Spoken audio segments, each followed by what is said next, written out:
It's about that time of year where people start getting back into Minecraft, and with 1.21 right around the corner, there's no better time to start a new world and make sure you have the perfect start to it. So howdy folks, my name is Speaker4, and here is 5 must-have starter farms for your brand new Minecraft world, ranging from food, blocks, emeralds, to even an iron farm, alright? Let's get into it right away with the automatic chicken cooker. Now this is a design by Cubic Creations. And works really simply. These chickens in the chamber up here lay eggs into the hoppers. The eggs go into a dispenser, which then automatically detects by the use of a comparator and repeater set up here to dispense the egg into this half slab. Because the baby chickens are so short, they don't get burned by the lava on top of the half slab, and when they grow up, cooked chicken is dispensed into the chest below thanks to this hopper. It's pretty easy, so let's build it. And also let's ignore that that's on fire. If you don't want it to do that, don't use trapdoors. Now here are all the materials you need to make a chicken cooker. 15 blocks of any type. I'm just using oxidized copper because I like how it looks. You can use something cheaper. And you also don't even need glass. You could use dirt. 15 solid building blocks, 9 blocks of glass, 8 blocks of just miscellaneous scaffolding blocks, 2 trapdoors of any type, 2 chests, a lava bucket, 2 repeaters, 1 comparator. You definitely only need 1 dispenser, not 64. 3 hoppers, 6 redstone dust, a bunch of wheat seeds. You can use this to either attract chickens or breed them. You want to get about 64 chickens in there. In this case, I'm just going to use 64 chicken spawn eggs because I'm in creative. So let's build this thing. Now first things first, you're going to dig out a 3x3 area at the back and place down some of your solid blocks. Place down a comparator with a repeater going out of it, 3 redstone dust along the back, and 2 more redstone dust going up the sides with a repeater here. Place down 1 solid block, your dispenser, and then another solid block. Dig out a 3 block gap, place down a double chest with a hopper leading into it, then place the slab I forgot to mention earlier on top of said hopper. Encase this in glass. You can put glass over the chest and it will still open, and glass on both sides. Place one of your hoppers leading into the dispenser and your other hopper out the back. Place your lava on top of the slab, and if you did it right, it should be floating above the slab and you should just be able to see the dispenser. Seal off this with glass or any block of your choice, and then ring glass all the way around your hopper chamber, 2 blocks high to make sure no chickens get out. At this point, you could lead them up with some seeds and then breed them up in here, but I'm just going to put a bunch of chickens in here. With the chickens in place, I'm going to place a trapdoor on top of the first block I placed, and then break the 2 high wall so it is only 1 high. At this point, your farm should actually be working, as these chickens will start laying eggs into these hoppers. If you want to check to make sure your farm is working, you can put an item inside this hopper, which should dispense into the dispenser, be sent out by the comparator clock, and end up in your chest. If that's the case, it'll only take about a couple minutes for these chickens to start laying eggs, at which point the eggs will dispense, the baby chickens will eventually grow up, and they will be cooked into cooked chicken. You'll also get some feathers from this. You may notice if you have a few too many chickens in here that they will start entity cramming, and you'll get some uncooked chicken in here, but that will run out after just a second. So now you have your own source of automatic food in your Minecraft world. Which brings us to farm number 2. Farm number 2 is a classic sheep farm that detects a sheep eating grass with a dispenser, dispenses a shear to shear the sheep, and sends it down below to a chest. My addition is an ENXO4 villager cell, which allows you to trade that wool for emeralds with a shepherd. So let's talk about how to build it. Here's everything you need to make an automatic sheep farm. 9 pieces of glass, 2 chests, 1 hopper minecart, 2 oak trapdoors, a piece of redstone dust, a single observer, a single rail, a single dispenser, and a single hopper. You're also going to need some way to get a sheep, a couple of shears, and if you want to do the villager cell, you're going to need a villager, a single trapdoor, and a loom. To build it, we're going to dig a 3x3 hole, 3 long and 3 deep, and place a double chest down at the bottom with a hopper leading into it. On top of the hopper, you're going to place a rail and your hopper minecart with a block of grass on top. Then you can simply put 2 of your trapdoors to block off the chest, that way you can still access it. Then you're going to place your observer facing into the grass block your sheep will be standing on with a piece of redstone dust on the block behind it. Place your dispenser facing into the sheep chamber and then actually make the sheep chamber. It has to be at least 2 blocks high so your sheep doesn't climb out of it, and then you can put your sheep inside. and then dye it the color you want to be. Inside your dispenser, you need to place at least 1 share, but I would recommend 9. Shear your sheep so he will start eating the grass, and make sure that the wool you just sheared is picked up by the hopper minecart. If it was, your wool farm is working perfectly, though you can put a trapdoor on top. But if you want to turn this into a bit of an emerald farm, this is what you have to do. Come to this corner next to the sheep farm, dig down 3 blocks, place down a loom, a trapdoor on top of the loom, and then a villager on top of the trapdoor. The villager should immediately take the profession of a shepherd, and you can re-roll his trade till you get the color wool you want. This little villager pod is an ENX04 design, and your villager basically will not be able to be attacked by mobs even though they're open in the air, which makes it pretty handy. So now we've got a source of food and a source of blocks. How about something a little more useful? This is another ENX04 farm, which I call a hybrid sugarcane or bamboo farm. The way it works is really interesting. As you can see, there's no observer like you'd normally see in a sugarcane or bamboo farm. The way it works is by this redstone torch is an automatic burnout clock that pulses this piston whenever it gets updated. It gets updated by the act of sugarcane or bamboo growing, which means when it grows, it will pulse the piston, breaking the sugarcane, and then burn itself off.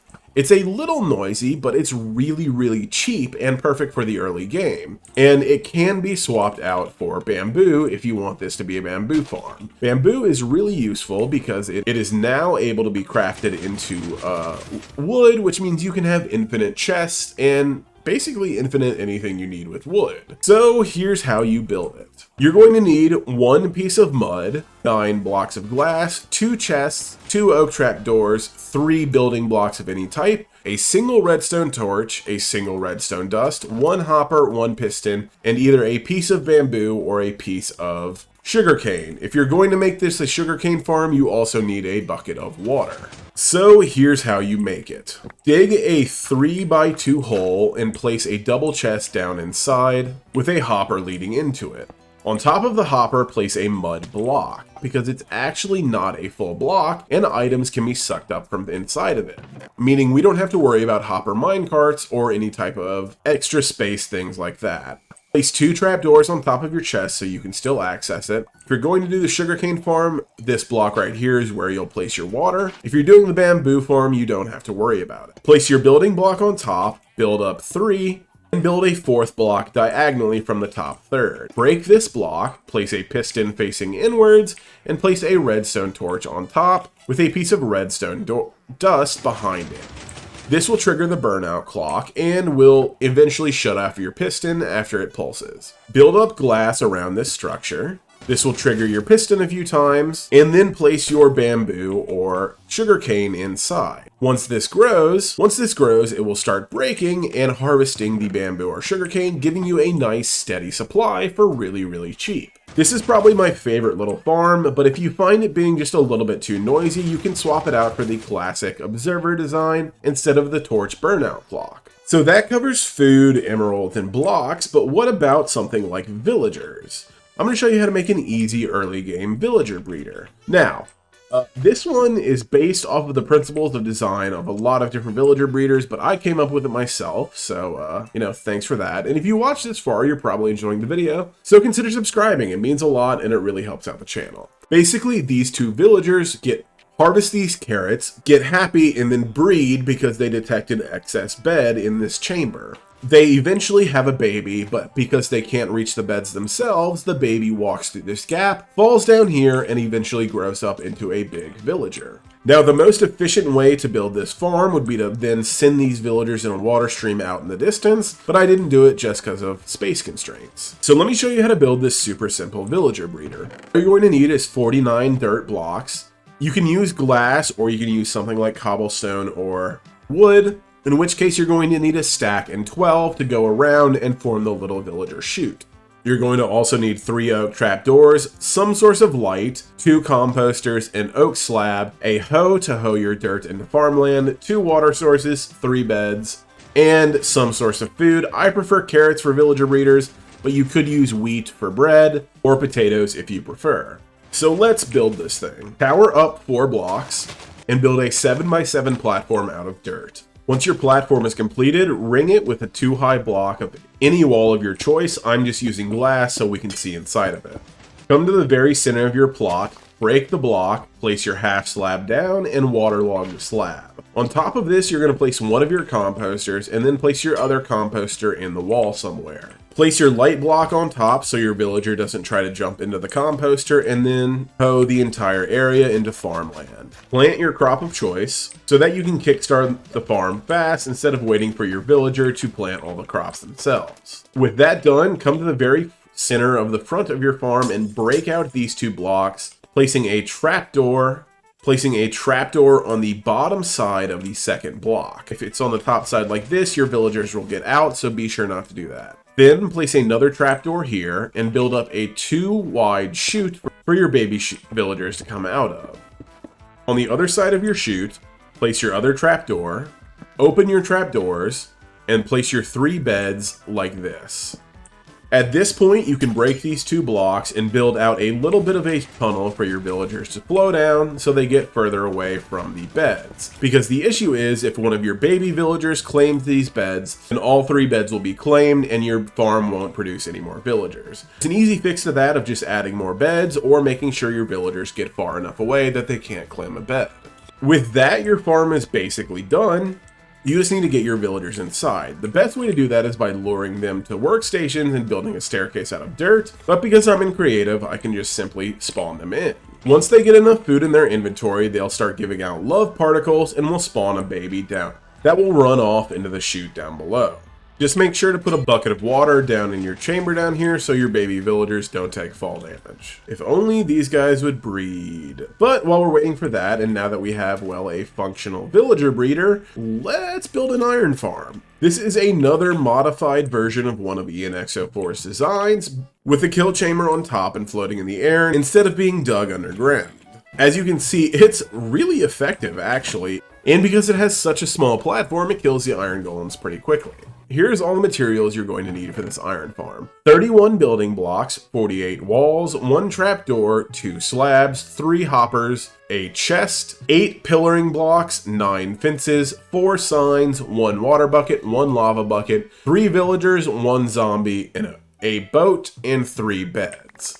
Now the most important thing about this farm, and I'm building it far away so that these guys don't accidentally spawn iron golems between them, is that it has to be 8 blocks from the ground at a minimum. That is so that iron golems don't spawn underneath the farm, because villager cells have a spawn range of 8 blocks vertical. So I'm going to build 8 blocks up from here, build a 3-block line with 3 blocks coming out from it. Break this center block, and then place your 3 beds. Using some of your temporary blocks, place 2 half slabs with a block in the middle, and a trapdoor on the underside of the top of that block, like so. This is so that your villagers can get a good sight of your zombie. At this point, use your fences to build a little bit of a chamber so that your villagers won't fall out. And make sure that this block is broken, otherwise your villagers will get out, fall on the ground, hide your zombie, and just kind of go everywhere. They are really just not intelligent. From this block on the end, build up 4, and then build a 5x5 platform, making sure it covers up the entire villager cell platform. It's okay if your fences come out of the middle, but make sure everything else is covered, especially these 2 blocks. Once your 5x5 platform is in place, ring any type of walls 3 high around it. Then break out this block right here and place your chest. Come inside, break out the 3 blocks around it, and place down your 3 hoppers. This is your collection system for the iron farm. If you don't have enough for hoppers, you can simply break these blocks and let it fall to the ground, but you're going to have to be pretty active to make sure you pick it up before it despawns. Now on the inside, take your signs, place 1 directly above the hoppers, 1 directly above that one, and then 2 on either side, leaving a block in the middle to make sure your lava can sit there. The neat thing about signs is that they won't burn, which means this lava is suspended here indefinitely and will kill your iron golem. Come to the far corner that's not covered by a wall and place your water block. Your kill chamber is basically done at this point. The only thing you need to do is get your zombie and villagers in here. I would advise getting your villagers in here first. You can wait for nightfall and just build a staircase and let them pathfind their way to the beds. But for the zombie, I would wait till nightfall, build a staircase to the ground, and then place your boat very carefully 1 pixel in on the center of your block. Jump and place your boat down as straight as you can, and then let your zombie pathfind into the boat. Once he's in there, he should not burn. If he burns, then you've put the boat too far down and you need to try again. Break your scaffolding blocks and then put your villagers in the villager cell. And once these guys sleep, they will be scared by the zombie and start spawning iron golems, which will die and all their loot will be collected inside of this chest right here. Which means you now have a passive iron farm that will run in the background for as long as you need it, especially if you build it in the spawn chunks. Folks, I hope you've enjoyed this tutorial. These farms are a lot of fun and very useful. If you want to check out more videos like this one, you can check my other video on 5 must-have starter farms. If you want to help support the channel, you can subscribe, liking the video, or becoming a channel member to help support the channel. I've been Speaker4, and I will catch you on the flip side. Later!